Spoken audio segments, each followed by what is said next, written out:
There is no military purpose in starving thousands and thousands of children. Let us be clear. This is not an effort to win a war. This is an effort to destroy a people. France and Canada have said that they will recognize a Palestinian state. The United Kingdom has said it will do so as well if Israel does not immediately end this war and surge humanitarian aid.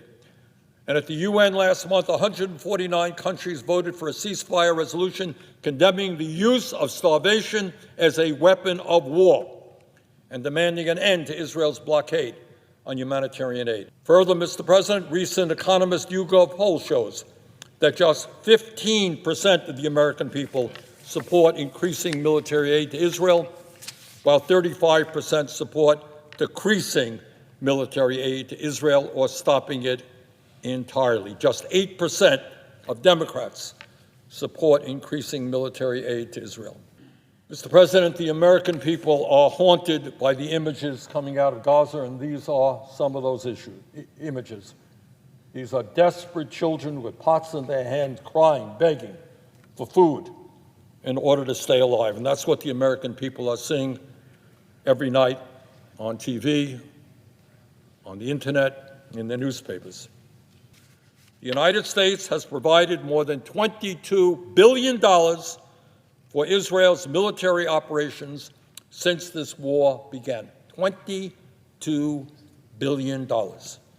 One estimate based on Brown University research calculates that the United States has paid for 70% of the Gaza war. In other words, American taxpayer dollars are being used to starve children, bomb schools, kill civilians, and support the cruelty of Netanyahu and his criminal ministers.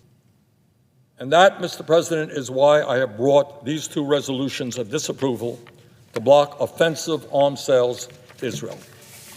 SJ Res 34 would prohibit the U.S. taxpayer-financed $675 million sale of thousands of 1,000-pound bombs and many thousands of JDAM guidance kits. And SJ Res 41 would prohibit the sale of tens of thousands of fully automatic rifles, assault rifles. These arms sales clearly violate the Foreign Assistance Act and the Arms Export Control Act, which prohibit selling arms to countries that violate international law by killing civilians and blocking humanitarian aid. And very few people doubt that that is exactly what Israel is doing. If you want to obey the law, vote for these resolutions. Mr. President, U.S. taxpayers have spent many, many billions of dollars in support of the racist, extremist Netanyahu government. Enough is enough. Americans want this to end. They do not want to be complicit in an unfolding famine and daily civilian massacres. And we here in Congress tonight have the power to act. No more talks, no more great speeches, but tonight we have the power to act. The power to force Netanyahu and his extremist government to end this slaughter.